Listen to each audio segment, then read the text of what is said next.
photographs here that I brought in just to spice things up a little bit and motivate us. So I want to start out with just a couple of announcements, but the first thing I want to do is take a moment of silence as we remember Ruth Bader Ginsburg, who meant so much to all of us, and who we want to remember and hopefully keep her legacy alive.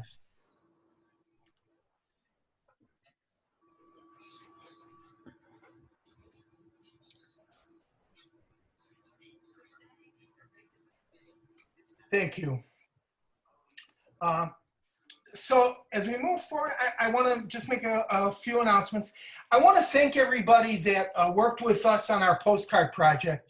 We sent out 3 different waves, 3 different phases, and came to well over 8,000 postcards altogether. The last one was about 5,000 that we had help with addressing and writing messages on. So everybody that took part in it and helped. We had some superstars. I'm not gonna, you know who you are. They really did a lot. But thanks to everybody that helped. It really turned out to be a successful project. So those postcards are going to be mailed the same day that the ballots are going to drop, and they're going to encourage everybody to vote as quickly and early as possible. I want to mention that tomorrow, I don't think anybody's on here from Copa City Dems, or Saturday morning at 8 a.m., the Copa City Dems are having a rally at the Walgreens, 8 a.m. Saturday morning. So right after you have your bagel, or you can finish it in the car on the way over there, 8 a.m. Saturday at the Walgreens on Route 347 and Smith Enke Road. If you need any more information, contact me and I'll get it to you. But they're having a rally. They're asking you to wear your Democrat t-shirts, bring your O'Halleran and Mark Kelly and Biden signs, and participate and get that as well populated as possible. Rhonda Olson asked a couple questions that I was going to cover, but since she asked them and I see her on here, I'm going to answer those right away. We are going to do another parade. We did one on Labor Day that turned out to be just super successful. Teddy really helped get the word out, and we thought we'd get a couple of cars. I don't know if you saw what it was in the paper. We had about 50 cars and flags and signs, and we went from the promenade, the Walgreens there across from the promenade. We went all the way through Casa Grande on Florence, came through a little bit of Old Town Casa Grande, and then we had an outdoor rally on the sidewalk at Perk Park. And 90% of the people that saw us waved to us, gave us thumbs up. It was successful. We made the front page of the Casa Grande Dispatch with a nice article. And we're going to do it again on October 12th, which is a Monday. That's Columbus Day. We'll get all the details out.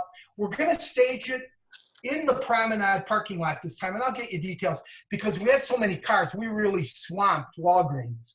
So we want to make sure we have a big enough staging area to work with this time.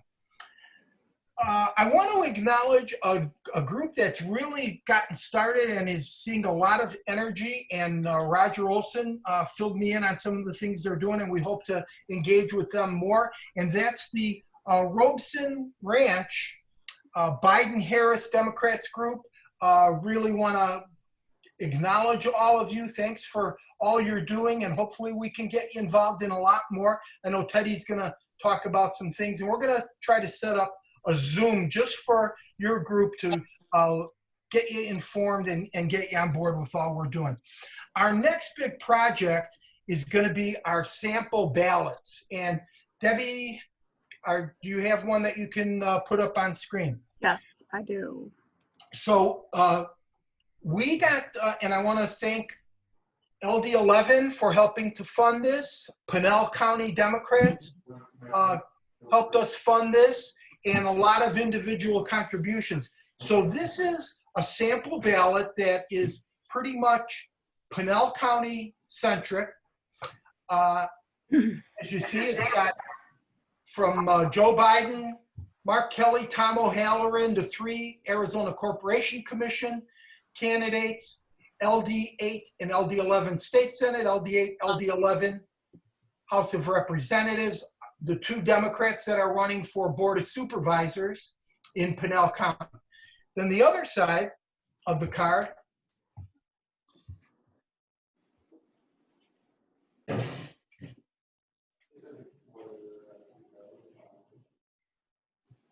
is yes on 208, and David Lujan, I hope you're happy with us plugging Invest in Ed. We're going to list all of the Pinal County early voting and Dropbox locations so that people will be able to get their ballot in as quickly and safely as they possibly can. We follow that up with a short but I think convincing piece on single shot voting, why it's important, and it's a good strategy for us to get House of Representatives elected, Democrats elected to the State House of Representatives. And we list again both of our House candidates, Sharon Girard and Felipe Perez. So thanks, Deb, you can take it down. So we're gonna get these distributed 2 different ways. We're going to ask our volunteers to pass them out, actually stand in front of high traffic areas. We've identified 3 stores in Casa Grande and Eloy that are predominantly Hispanic shoppers, the Food City and Food Town stores. And we're going to do Walmart. We're going to do a couple of other stores. We need help getting these done. We're going to hand them directly to voters. And we're going to say, this is a sample ballot with voting instructions where you can vote. Okay. You can volunteer me for stuff. We're going to make these as valuable to a voter as we possibly can and encourage them to have it handy with them when they fill out their ballot. We're also going to do it with lit drops. We're going to coordinate with all of the LD campaigns on lit dropping. And so it's going to be a big effort. We have 10,000 of these to distribute. I'm going to bring some that the clubs have committed to the picnic.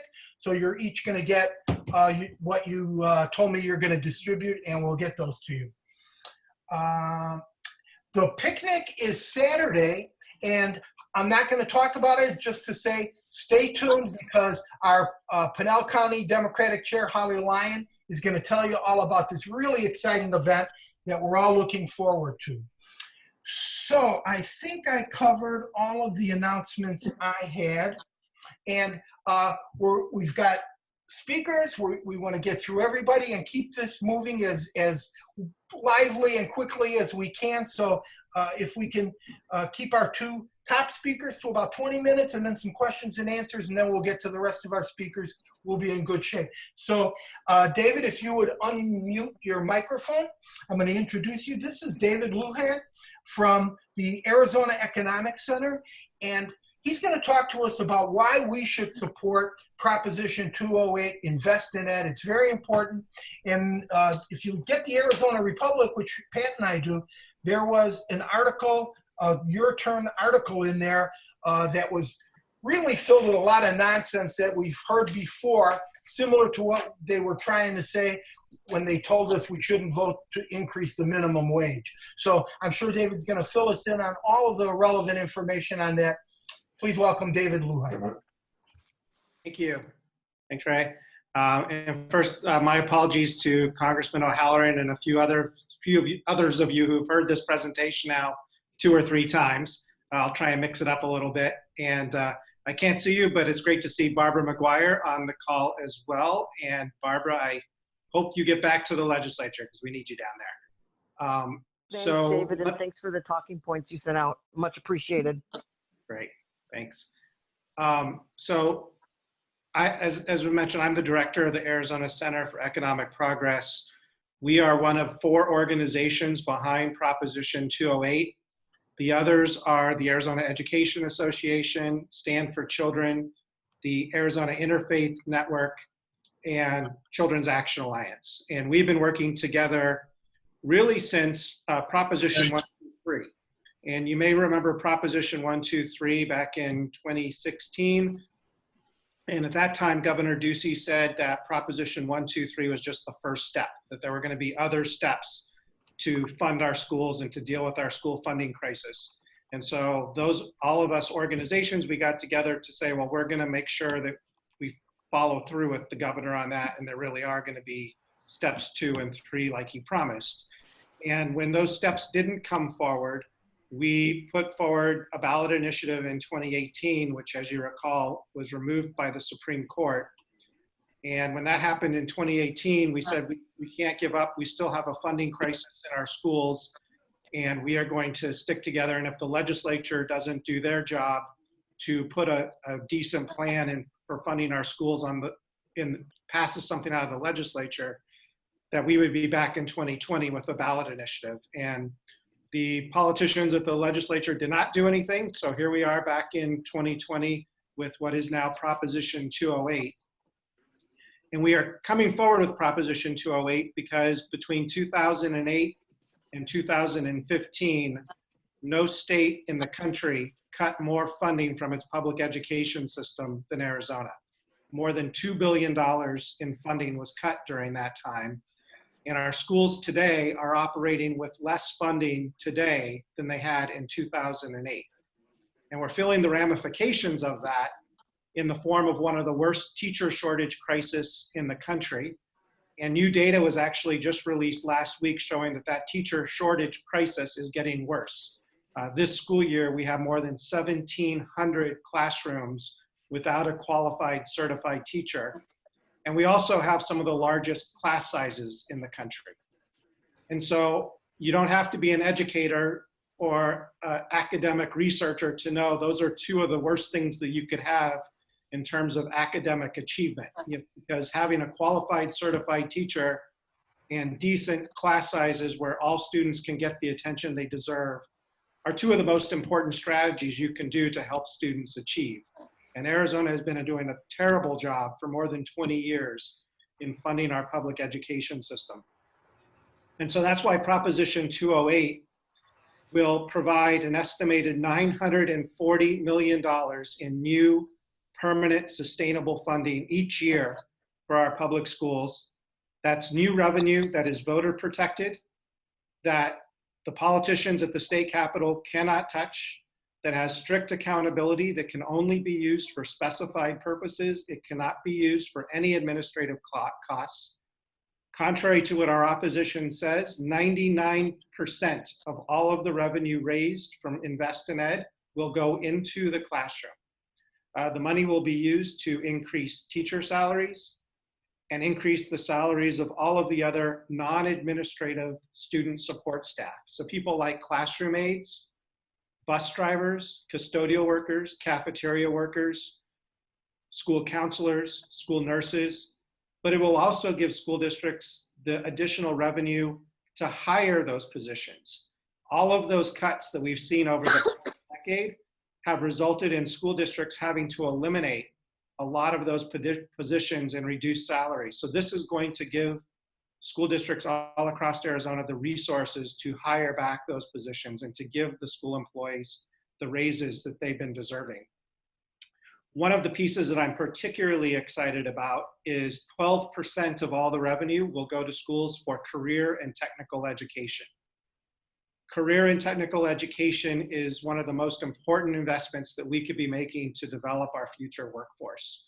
These are the skills that students can learn that can go right into our workforce that are tailored to the jobs that we have the most need in. The Association of Career and Technical Education says that for every dollar that we invest in career and technical education, we get $12 in economic benefits in return.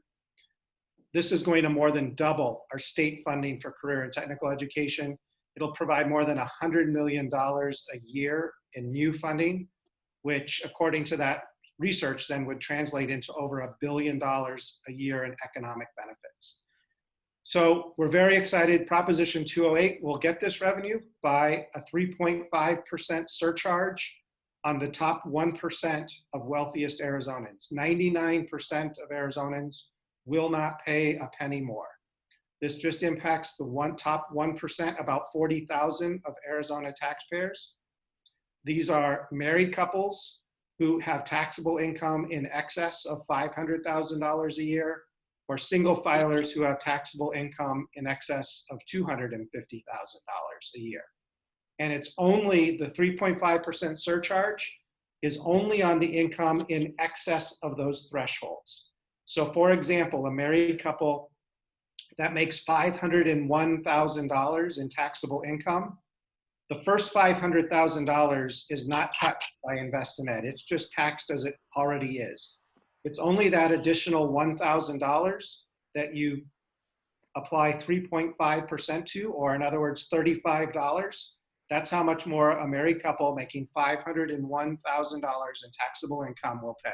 They'll pay an additional $35 a year under Proposition 208. So let me just fact check our opponents and some of the things that you've been hearing by them. And by the way, they've already spent more than $18 million on television ads to try and defeat us. And so I'll get into that in a moment. But you'll hear them say that schools spend a lot of money on administrative costs.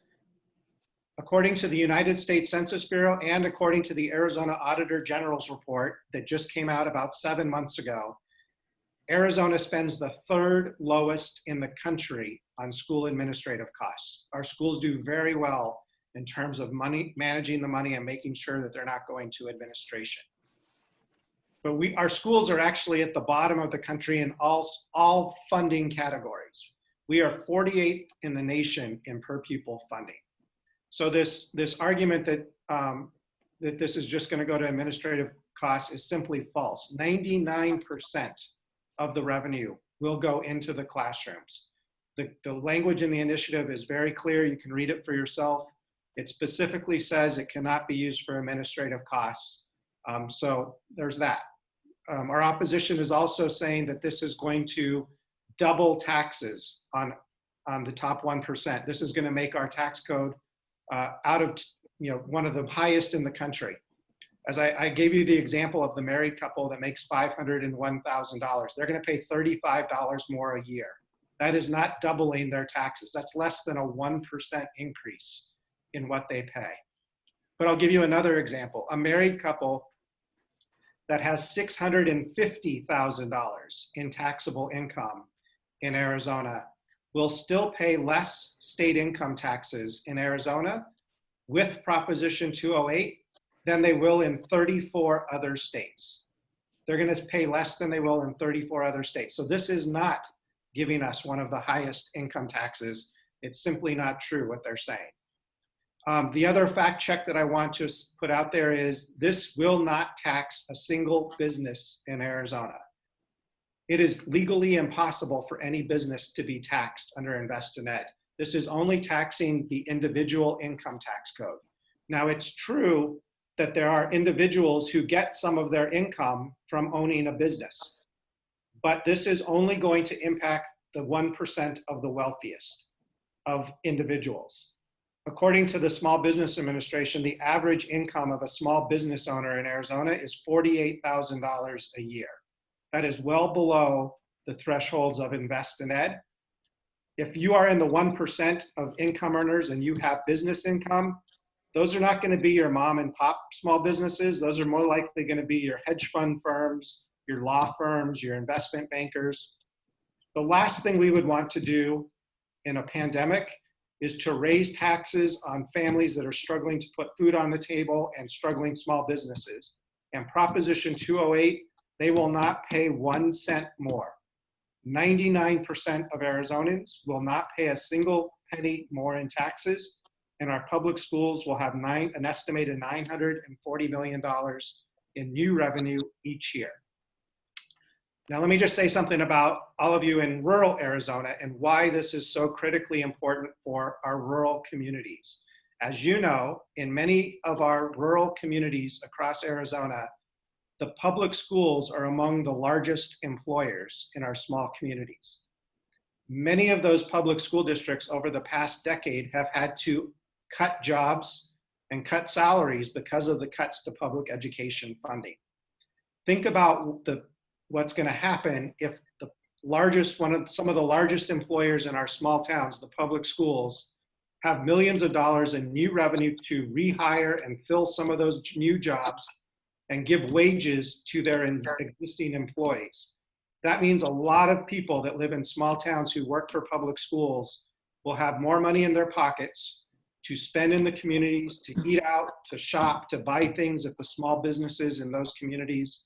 This is going to grow the economies of rural Arizona. It's going to be a boost for the economies of small town Arizona. And then the last thing I'll say before I open it up for questions, the other question we get is, well, why are we just taxing the top 1%? Why aren't we asking everyone to pay for public education? And my answer is, we are all already paying for our public education. And in fact, the way our tax code is set up in Arizona, the lower your income, the higher the percentage you pay in state and local taxes than the wealthiest Arizonans. The people at the bottom are actually paying a much greater percentage of their income in state and local taxes than the top 1%. And the top 1% have benefited the most from decades of tax cuts in Arizona. Our state legislature has cut taxes every year but one since 1990. And many of those tax breaks have not gone to everyday Arizonans. Many of them have gone to corporations and the wealthiest 1%. And I'll give you an example. As I mentioned, between 2008 and 2015, no state cut more from its public education system than Arizona.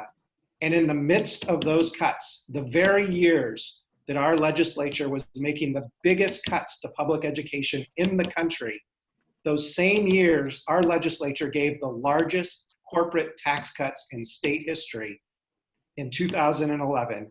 And in 2011 and in 2012, they gave the largest capital gains tax cuts in state history, which primarily benefit the top 1% in both 2011 and 2012. And those tax cuts basically meant that all the rest of us, the other 99%, had to pay more for all the things that we care about and that we all benefit from, like our public education system. So Prop 208 is really designed to not only raise revenue for our schools, but to make our tax code fair. So I am going to put in the chat the Invest in Ed website. I think that just went through. If not, let me put it up again. Investined.com. You can go there if you'd like some more information. You can also go there if you would like to make a donation. And we will take donations of any amount, $5 or $500,000. We are up against the corporate CEOs and their lobbyists. Just to give you an idea, the people who are leading the fundraising charge against this, and they just had a fundraiser last week, former Vice President Quayle and former Senator John Kyle have been hosting fundraisers to raise money for our opposition. And they're raising a lot of money. $18 million is what they put up for it, up against us. Now, we're keeping up. We're not at the 18 million level. But we are, hopefully you've seen our ads, and we're doing enough to keep pace. But all of those donations, $5, $10, really make a huge difference. This is much more of a grassroots campaign and will help us. And we're in a very expensive TV market. All of those Mark Kelly and McSally and the presidential ads have made Arizona one of the most expensive media markets in the country. And so it is very expensive to compete on air now, but we have to do it. And so anything you can do to give donations is helpful. You can also go to the website to sign up to volunteer and make calls.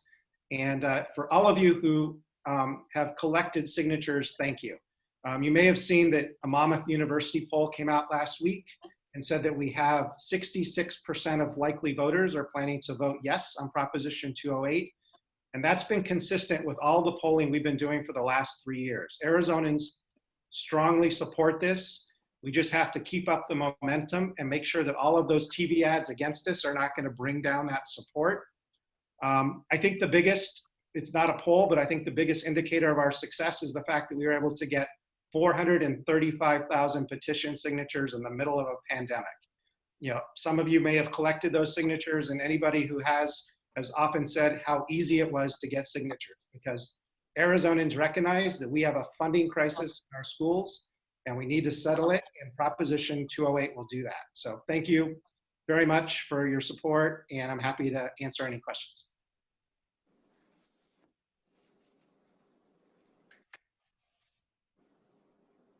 All right. Thank you, David. All right. Thank you so much. That was a great presentation, and I think we're going to be armed now with some really good information so that when we face questions and opposition, we're going to be able to answer. We've also got a good group of people who are writing letters to the editor in our local Casa Grande Dispatch newspaper. I will encourage supportive articles for Proposition 208 to be among them. Thank you. Thank you. And now we want to know what's going on in Washington. Everybody's watching all of the MSNBC programming and getting all tied up in knots and going crazy. And we've got somebody here that's going to fill us in on up-to-the-minute information on what's going on, what we have to look forward to, because this is our current and our next representative in Arizona Congressional District 1, Congressman Tom O'Halleran. You need to unmute, Tom. You know, I only do 4 or 5 of these an hour, so you'd think I'd know that. First of all, Dave, how you doing? I just wanted to say quickly about, it's so sad that when you look at what we were able to accomplish the first part of this century, with year after year of not only raising funding for schools, but also overcoming a $2 billion school facilities board problem that is back again because of the type of leadership that they have. So what's going on in Washington, D.C.? Well, today I think I put 6 miles on in walking on the campus today. A lot is going on. We have passed out, today was a big day for me. We passed out the energy and climate change bill. It's the first one since 2007. The leadership chose to put it into my bill. There's about 40 bills in a bipartisan package in that. A few of them are mine. And I was very honored to be able to carry that bill. And it is going to make a change in the direction we take in climate change, the direction we take in energy, the type of planning and assistance that we're going to be giving throughout this country on how to address clean energy issues and to be able to actually get them in place. And so I'm very happy to see that, and help the tribes at the same time incorporate their needs into the process. So that's out. It's going to be going to the Senate. I don't know if it's going to the graveyard forever, but we will be negotiating that. Second thing, the speaker came out this afternoon and clearly identified that she wants to still negotiate with the Senate on a COVID package. It'll be what we'll pass out is probably next week, is probably something in the area of $2 trillion to $2.2 trillion. There's still a gap, but this is an election year. And I just can't believe that they want to go home, any of them, and say that we didn't address the COVID issue, because it's coming up. Today I had chaired a meeting today with Dr. Fauci, and that meeting went well, but he's telling it as it is. The change I've seen is dramatic. He's not holding back on anything anymore. I had asked him 2 months ago, in a committee hearing, where were we at on getting prepared for, well, actually October through the winter, on the potential for a very bad situation with the virus. He said, he and the others on the panel at the time said they were hopeful. I said to him today, I began that with saying, 2 months ago or so, you said you were hopeful. Are you hopeful now? And he kind of said, I always have hope, and we'll be sending this out to everybody. I always have hope, but we have some really severe issues that we're going to be facing. And he made it very clear that if this vaccine is going to be developed, it has to be developed without the interference of politicians, and it has to be developed in a way that is acceptable to the American people and the Congress of the United States, and it has to be developed in a way that is actually going to be meaningful.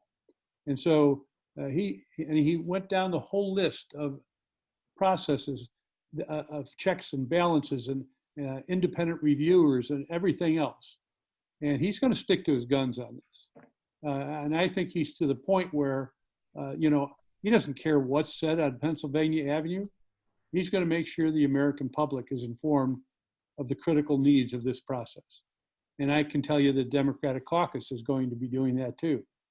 And every one of these, you heard about the book and what was said concerning when the president knew this or that.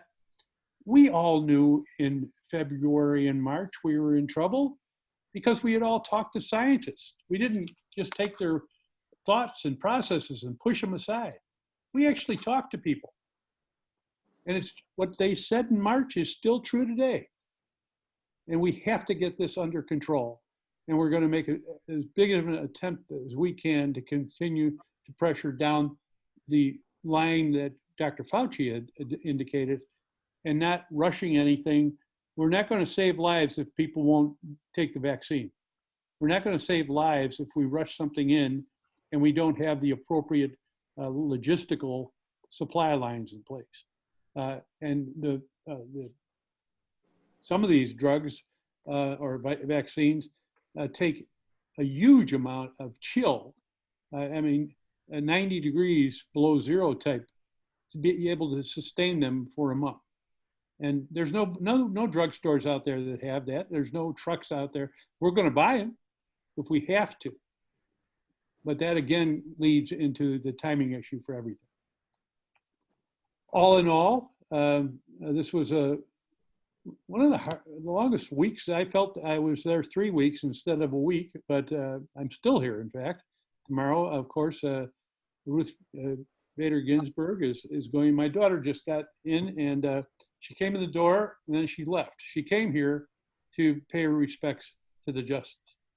And tomorrow, I'm going to be able to have that opportunity in a more intimate setting, and her family. And also, we're going to be able to, Katie's going to be there, our daughter, and she's going to be part of, not inside the Capitol, but go again to see the justice come to the Capitol and lay in state and be there on all the presentations and stuff.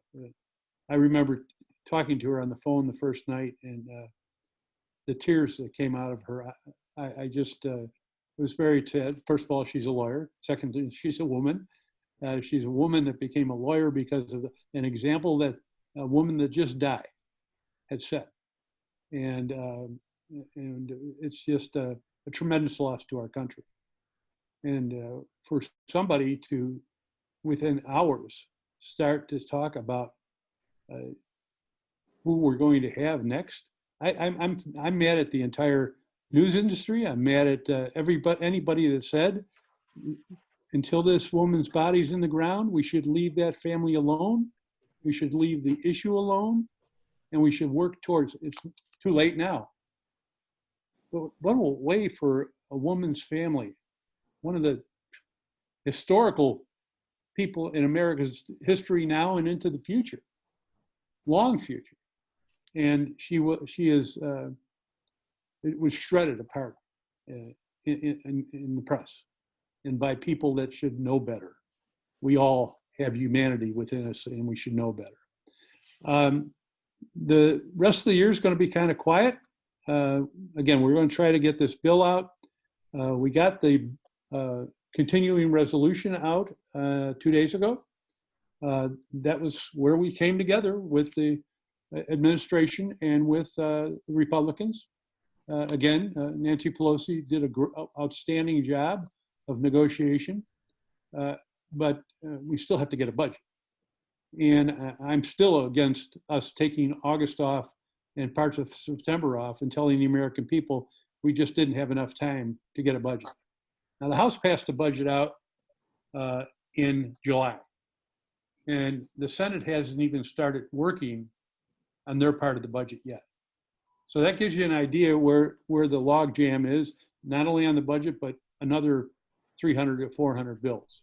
Everything has almost been sent over there. You could have worked over there for 2 weeks this year and gotten all the work that they've gotten done, except for confirmation of judges.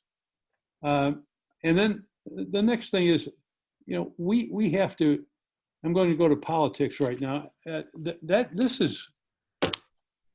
It's unbelievable that we are here in this place and time in our lives. I don't think, I'm taking a look at the people here. We have never seen this, folks. You know that.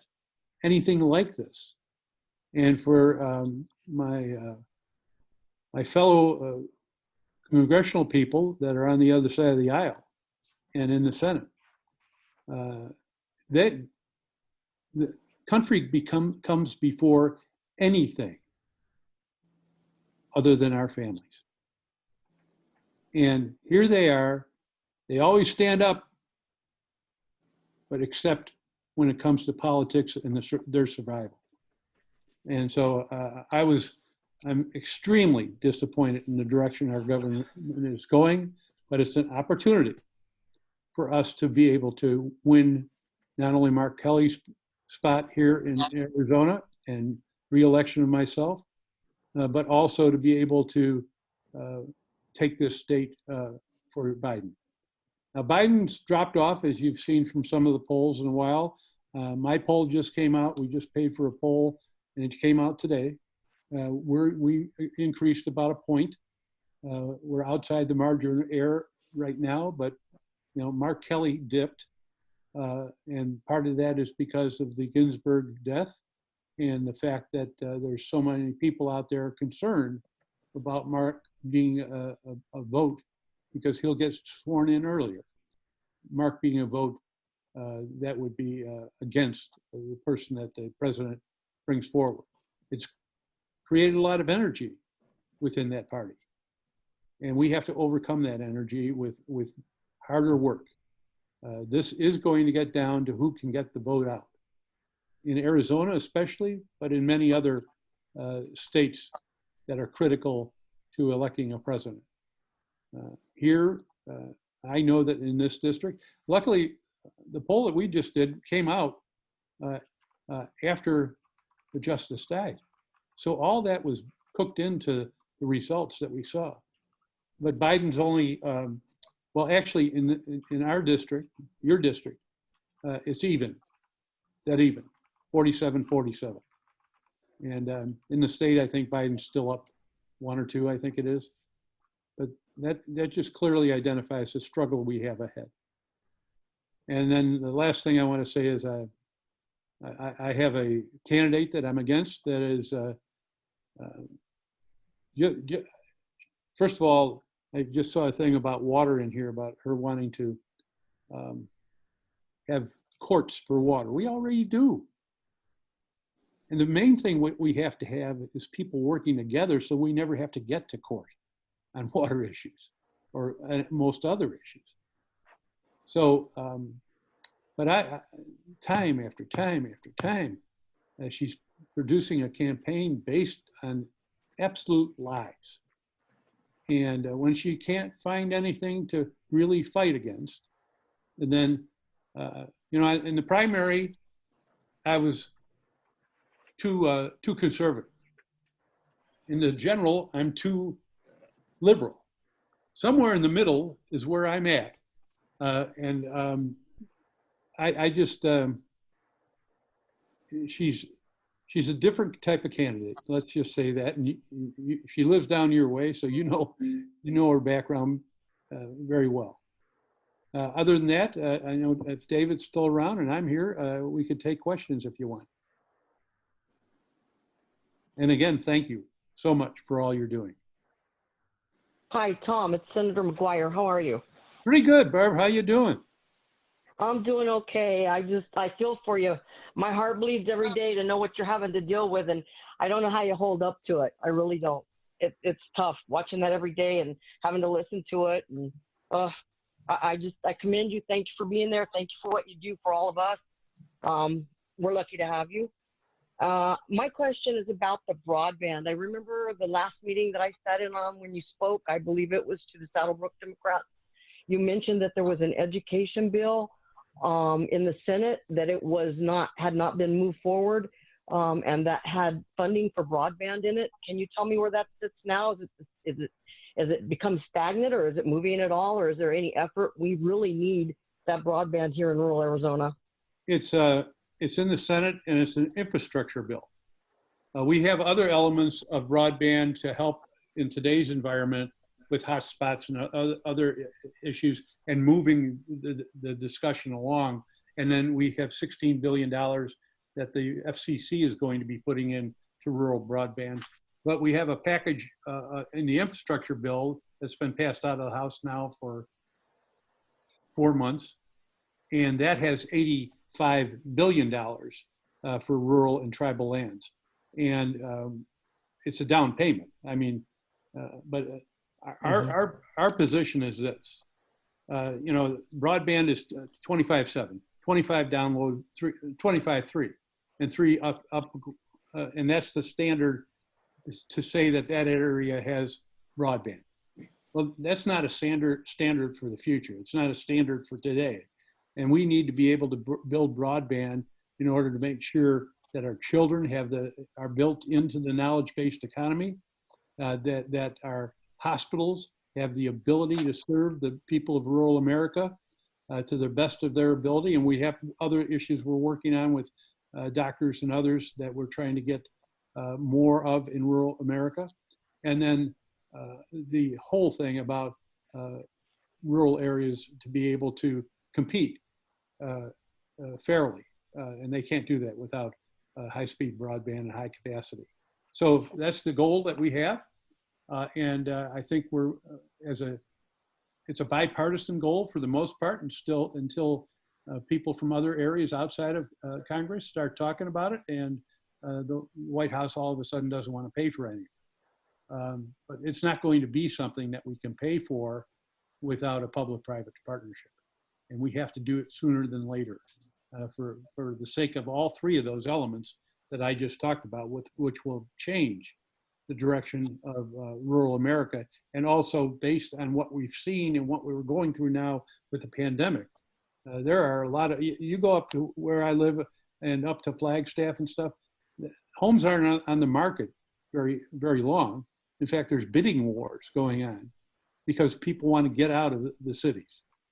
And that's the same case in Chicago and Baltimore, you name it, people are moving out because they never want to go through that, but they're not going to move into areas that don't have the capability of a high-speed and high-capacity broadband. Well, but believe it or not, we're seeing them coming out into these areas, and that's a far stretch outside of the Phoenix and Tucson area for someone to come, and they're willing to drive in to the cities to their jobs, but they want out of the cities to get out of the COVID situation as far as they can. So it's happening everywhere, if I understand that. And that, again, is the reason why we are so desperately in need of this broadband.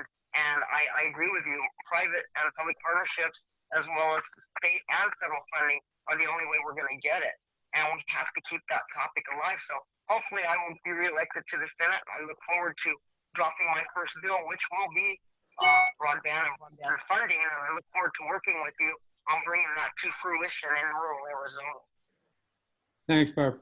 Tom, one of our youngest but most active PCs here in Pinell County, Nicholas Morehouse, has a question for you. Hey, Nicholas. He's asking you, Congressman, is the GOP as hard to work with as it seems, or is that just a show for the voters? I can tell you this. I'm on the Energy and Commerce Committee. It's one of the most powerful committees in Congress, if not the most powerful. And we have passed out in the last 2 months over 50 bipartisan bills that we agreed on, to the point of it was all unanimous votes. Some of them major bills, some of them tweaking bills, but we were able to do it because we worked together.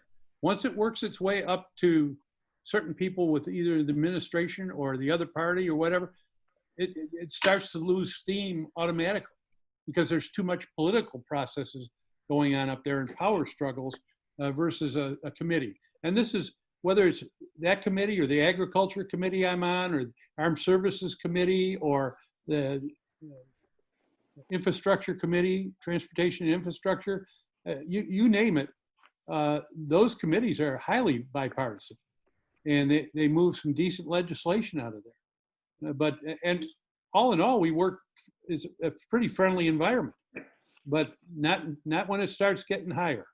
And that's where things start to fall apart. And the bill, one minute. Today. Go ahead. So one more quick question. Does anybody have one more question for Tom? All right, Tom, thank you so much. And hey, everybody, listen, this is an important seat that we have to keep. We cannot afford to lose CD1 in Arizona. We need to work as hard as we can. And Tom, you've got our commitment. We're on your team. We're with you all the way. Thanks, Ralph. Thanks, everybody. Appreciate it. Thank you. All right. Our next speaker is LD8 State Senate candidate and actually LD8 former Senator Barbara McGuire. And Barbara's on by phone. She couldn't connect on video, so you know Barbara's here, but you're just going to hear her voice. No wonder she uses broadband. That's right. You got it. I'm not the only one out here. Trust me. We all need it out here. Does everybody know me? Are they familiar with my background, or do I need to do a brief intro, Ralph? I think for the most part, people know you, Barb. I would, if you want to do something brief, go ahead. But I think we want to know. I'd rather get into the meat of the matter, if you don't mind. I want to thank you. I want to thank you for giving me the opportunity to speak to everyone this evening. Everyone that's there. I'm pretty sure they all know that I'm former state senator and what my background is and where I grew up and where I live and yada yada yada. And I'm asking for help to send me back to the Arizona State Senate because we cannot allow the state budget to continually be balanced on the back of working families, bottom line. Our future, our children's future depend on it. The residents and communities of District 8. Barb, something's wrong with it. Your voice. Something's wrong with it? There, Yeah, now. That's better. Can you hear me now? That Yes. happened on the call with the congressman too when we couldn't hear. It was tinny. Okay. So anyway, Okay. we can't allow the budget to be continually balanced on the backs of working families. Our future, our kids' future depend on it. Residents and the communities of District 8 deserve a state senator who will put the needs of our district ahead of partisan interests, and one that'll fight every day for education, jobs, economic development, quality of life, equal rights, public safety, broadband. You deserve a state senator that understands there is no better investment, like David said, than we can make in our state than to properly fund Arizona public schools. You need a senator who knows how to reach across the aisle and get things done. I am that senator, folks. I am. My credo has always been EAR. It stands for efficient, accountable, and responsive to the people. So I'm asking for your support. I'm asking for your vote. I want to help get Tom elected to CD1. We need to elect Mark Kelly. We need to elect Democrats all the way down the ballot. And I know you guys are working hard, and I appreciate everything that you're doing. I'm right in there with you, not fighting for myself only, but fighting for all of us. I'd like to take a minute to kind of touch a little bit on, I heard Tom mention about COVID. In rural Arizona, we really don't have true knowledge of the infection rates. We don't have the free testing sites that they're having in the larger communities in the urban areas. I do know that Pinal County received $2.6 million in grant funding for COVID-19 testing and tracing. Yet in rural areas, we've seen little to no testing available, especially in the minority community. So we really don't have a true reading of these COVID numbers and what's happening. And I know that today, Arizona, I believe it was today, reported 566 coronavirus cases and 34 deaths today. We Democrats need to follow the guidelines of the CDC And even then, there is no guarantee, that we're not going to get it. One of my friends that did everything, social distancing, wore the mask, still got COVID. And it only takes one person to spread it to a lot of other people, because COVID, it's not just molecularly or spit or what do you call it? Water molecules, when you're talking to someone that they spew out. And these masks, unless they're those specific masks, do not contain it all. And so if you're closer than 6 feet, even if you're at 6 feet talking to them, it can still penetrate that mask. You can still get it on your hands, and you touch your nose, you touch your eyes, and you can get it.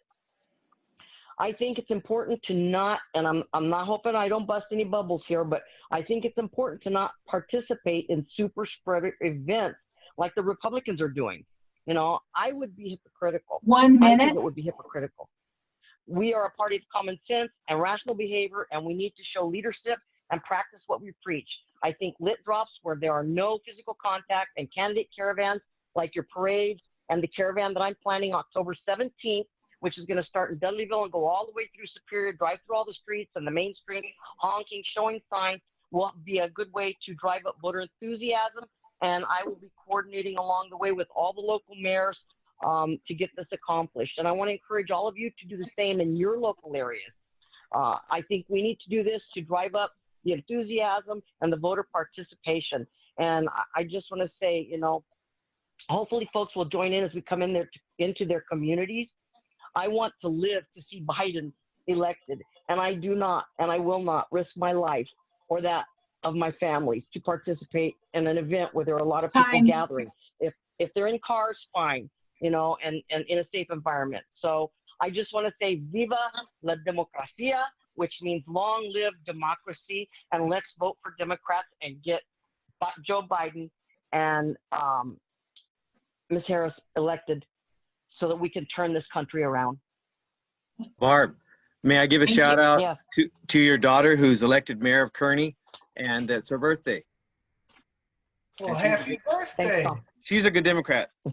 Hey, Tom, will you put Barbara's website information in the chat so everybody's got that so they can connect? Sure. And join Yeah, Barbara LD8 McGuire Democrats 4, and news that's chat. FOR. Barbara Okay, McGuire 4, put that in. AZ.com. LD8 All Democrat news chat has it too. Okay. So next on our agenda, thank you, Barbara. Next on our agenda Thank you. is Pinell County Chair Holly Lyon. Take it away, Holly. Hello, everybody. Good to see you. Really good to see you. Few things happening. I was going to give you kind of an update of what's going on in the county. Last time I talked to you, we were trying really hard to get poll observers.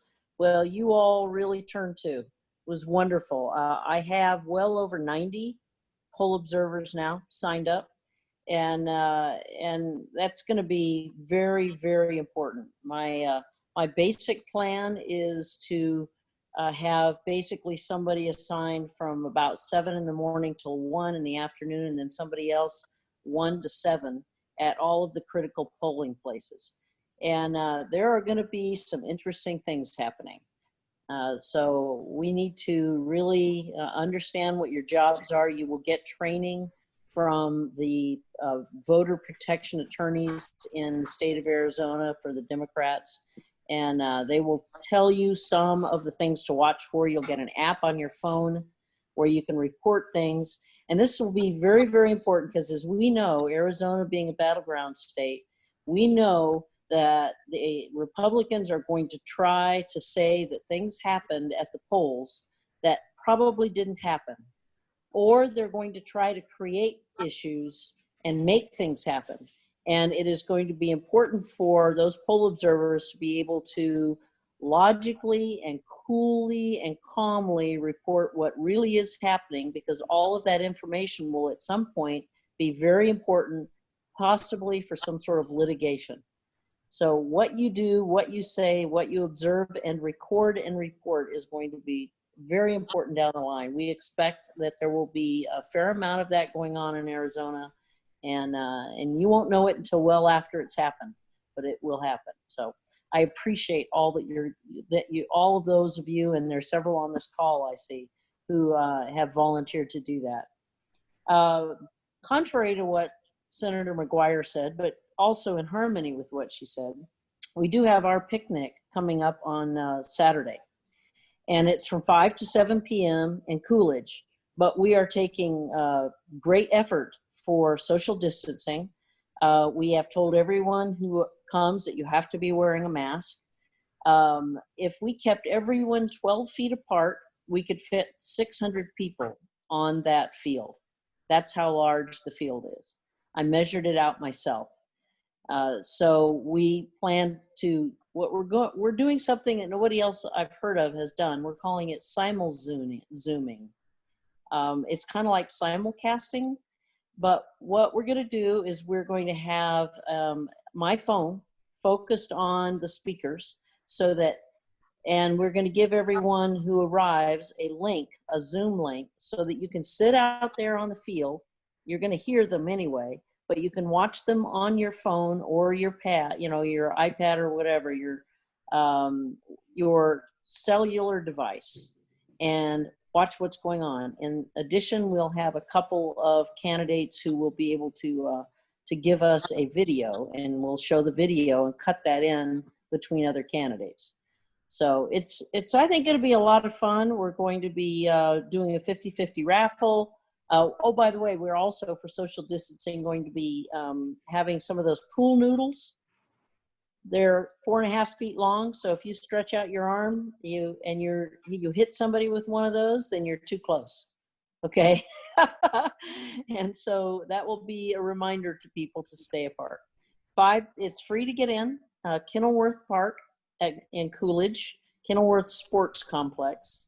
And it's from 5 to 7 p.m. on Saturday night. We expect to have a lot of fun and really gin up some enthusiasm. Felicia Rodolini, the party chair for the state, is going to be there.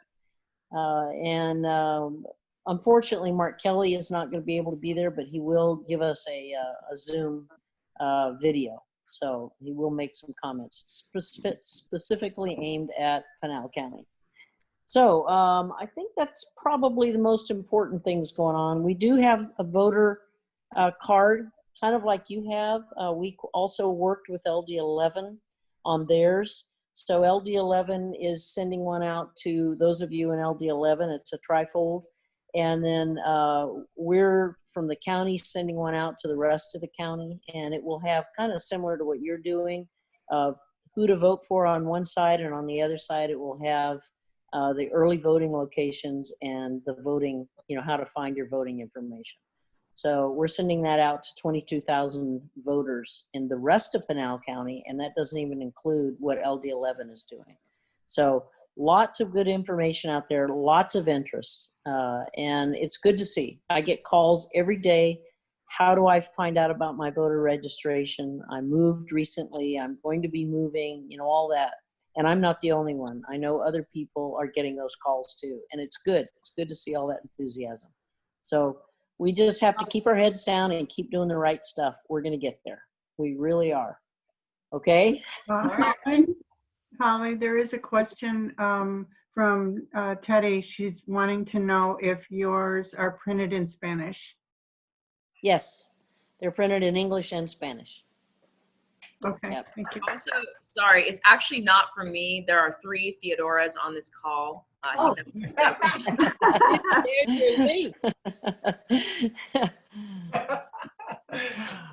All right. Or I have something that's on my mind. May I ask? Sure. So on Facebook, it was, I believe, last week, I saw that because of what happened in Virginia with,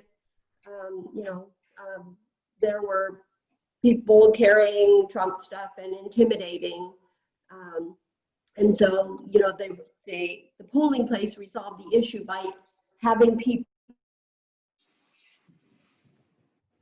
come in. But what do I do? What do we do if there are people purposefully there to intimidate us? Well, I just responded and said, you know what? I would ignore them. If they bother you, tell a poll worker, ask them to call, you know, to handle it, call the police, whatever. And so I fear that there's going to be a lot happening here. I've seen what happened at the Capitol when, you know, I had gone up there for different events. And so I'm just wondering how we can get information to people about, because the last thing we want to do is have people start engaging. Don't engage at all with someone who's in your face or shouting things at you. And I said, actually, walk with confidence to where you need to go. But I feel it's really important at this, it's sad to say, at this point in time, to provide that information to people that are going to be voting in person. And I mean, I have really strong feelings about that, but I'm not sure how we, I mean, can Canal County, can you include that in the information with, I know you probably already got the trifold put together, but maybe you can put an insert in there? Because I think when we can have an image, can have a picture of what could happen and we're prepared, then somebody can walk with confidence.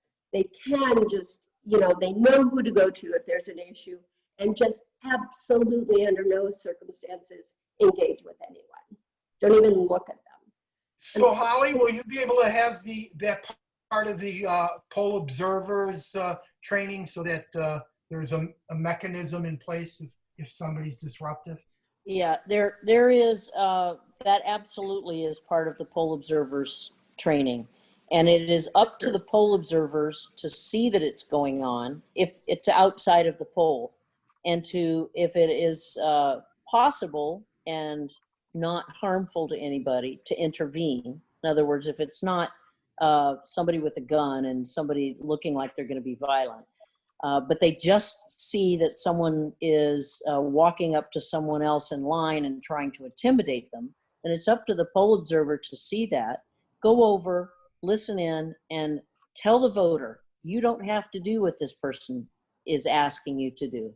You may just stand here, and when you get inside the poll worker will, you know, let you vote or not, depending on your identification or whatever. But don't listen to this guy in the parking lot. He has nothing to do with anything. That's number one. Number two, the poll observers also are going to have a direct link, both electronically and, of course, by their phones, to a voter protection hotline, which is, oh, by the way, is already up and running. And so they can call the voter protection folks, and they will either send someone out or tell them what to say or what to look for in a specific circumstance, depending on what it is. You know, this has happened in the past in Arizona. They're not new to this. We just expect it to happen in more places, and it'll look a little different. But we know what, and they know what to look for. These attorneys have been all over the country, most of them doing it for years, and they've seen a lot. They're very experienced, and that's the training that the poll observers will get when they get trained. And they will all get trained before they go out there. So yeah, Rhonda, it's gonna be, you know, it could be very peaceful, maybe nothing will happen, but then all of a sudden, while you're sitting there thinking you're very bored, and you watch and you'll see some guy sidle up next to somebody else in line and start talking to them and then you'll start seeing the person's demeanor change, and you're going to have to be able to recognize that and go over and talk to them, you know, intervene or help, or at least report it and ask, should I go over and talk to this person, or what should I do? You will have a link to people who can help you make those decisions. You won't be out there on your own. And that's very important. All right. Thanks, Holly. And thanks for the question, Ron. It looks like we're going to have plenty of preparation. I just want to move us along. We need to keep going. So our next speaker is our future State House of Representative in LD8, Sharon Girard. You're up, Sharon. Unmute and give us a couple of minutes. Hi, just a couple minutes. I know we're running over. Hi, everybody, and I hope you're all excited because we're getting close to the finish. Don't already know, right now my campaign has been working enormously hard. We're doing phone banking. We're phone banking with Mission of Arizona, but we're phone banking on our own. I am only talking to independents, and from what I'm hearing, there's an enormous amount of excitement and energy out there, and then most of them are leaning left. They're either, I've talked to people who used to vote Republican, I've talked to people who have voted different ways, and they're all telling me they are voting blue up and down the ballot. So let's hopefully keep this energy going. We still need volunteers for phone banking because, again, getting the vote out and getting people on the phone. But we're going to be starting to text for GOTV. I put my website here. Everyone knows how to get in touch with me, Ropes and Ranch. Pick up the phone book, call me, knock on my front door. I'm usually home. And contact me because I will get you linked up. We're going to be doing texting for GOTV.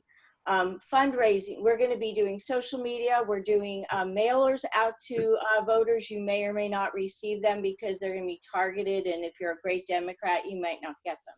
The thing is, to get out there and to get to as many people as possible, we all know it takes money. Now, I'm doing better than anyone ever thought we could. We're getting close to the six-figure mark. But the more money that I raise, I'm putting that social media, I'm putting that at texting, and I'm putting that at voter contact. And the more we do it, the better chance we have of flipping. So I'm just asking for people. It's not over till it's over. I will be there on Saturday. Come and see me. Ask your questions if we haven't met face to face, or bring your friends if we haven't met face to face. I love to talk to people. And I thank you very much for all that you're doing and will do. And we will get LD8 flipped, 2 seats, House and Senate. Thank you very much. Thank you, Sharon. And so we're going to flip 4 seats across Pinal County in the Arizona State Legislature, 2 in LD8 and 2 in LD11. So we are optimistic about really doing well, better than LD8 and LD11's done in a while. So now I'm going to introduce, and this is going to be the real Teddy Lake. I know we've got several on here, but this will be the real Teddy Lake, and you know it's her because she's been grating cheese, and so she's gonna have her.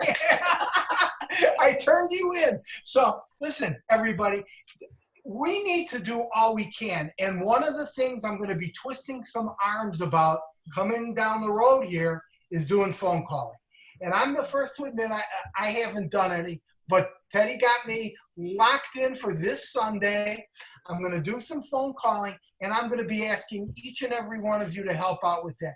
We can't leave any stones unturned. So I'm going to turn it over to the captain of our army as we march forward to victory, and that's Teddy Lake. Hey, everybody. Thank you so much for having me, Ralph. And context, I was grating cheese because this is like my only time to eat, so I'm going to eat and make my mom happy.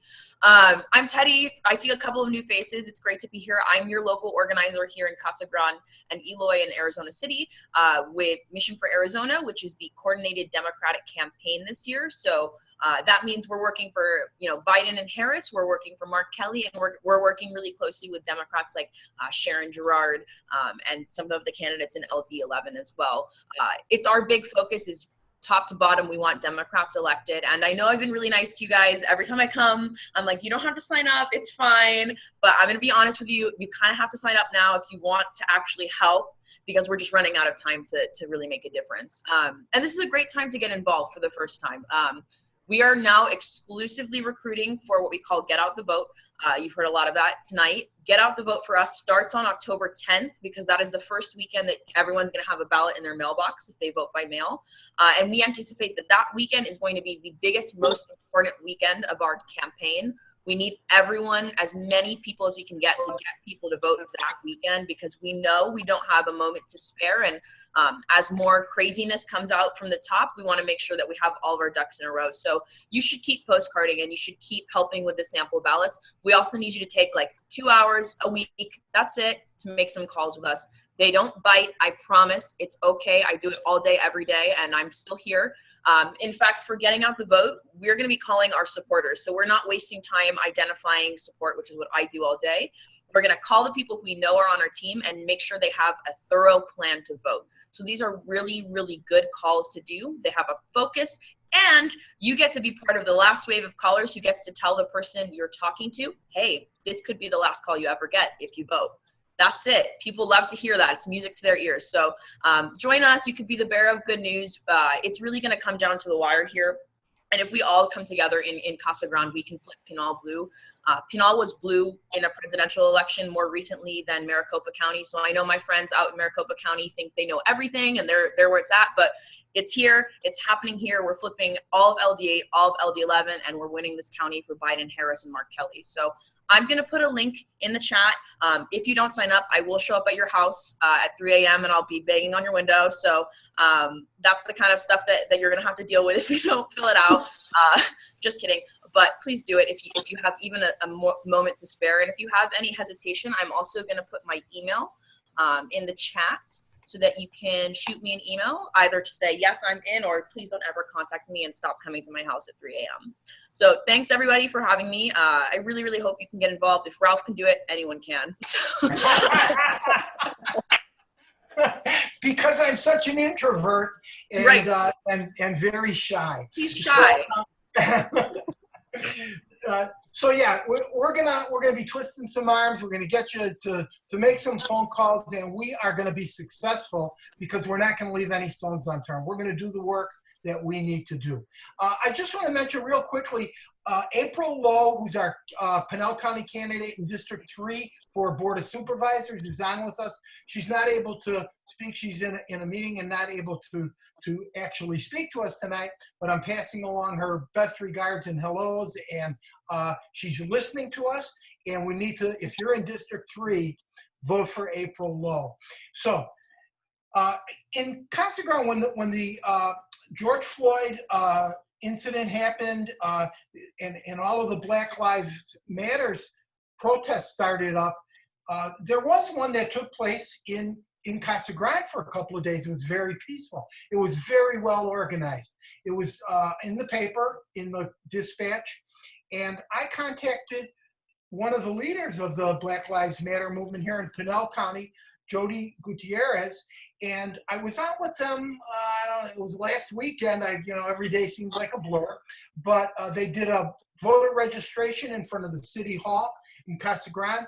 We put some pictures up in our newsletter, and we got them up.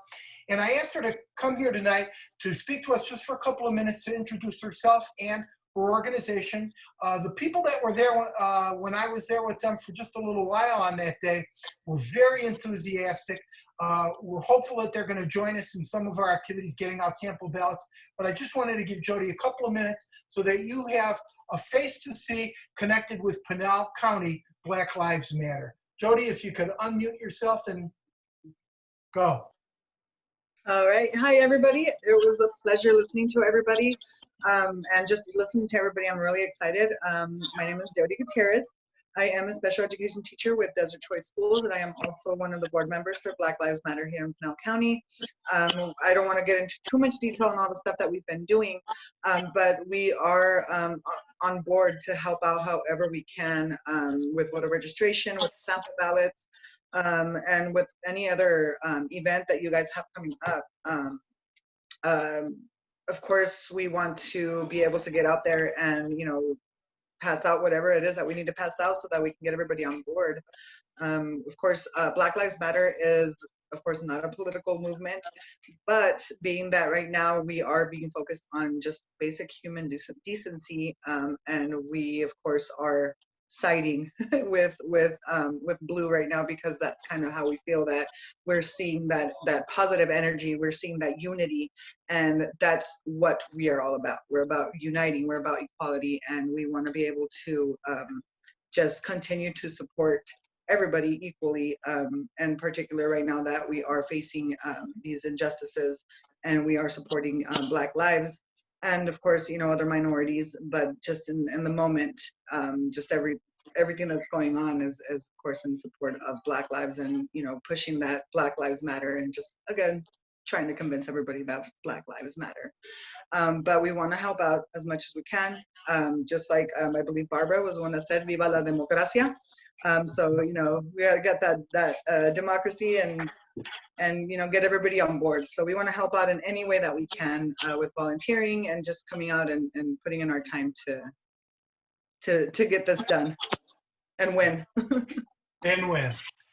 Thank you very much, Jody. And so I'll be in touch with you with what we've got going activities-wise, but I want you to make sure you keep in mind that October 12th parade, I would love to see 1 or 2 at least vehicles decked out with Black Lives Matter. We would love to have you join us in that parade and let everybody in Casa Grande know that you're with us and we're with you. Oh, definitely. I have it all written down. We are on board with all of that. Great. Well, I hope you all enjoyed tonight, got a lot of good information. We're going to be in touch. As I said, we're going to be twisting some arms. We're going to be asking you to do some more. We're down the stretch. We're going to win if we're all in this together. Stay positive. You know, we all go through, oh my God, and hand-wringing and what's next, because it seems like there's a scandal or we're hit with a brick in the face every day. Let's just stay focused on the prize, because this is it. We're down the stretch now for the most important election of our lives, all of us, and for future lives that we don't even know yet are going to be impacted by what goes on. But we can help make those lives better. So thanks, everybody. Next meeting is October 22nd. I have no idea who the speaker is going to be, but you're going to love it. Thanks, everybody.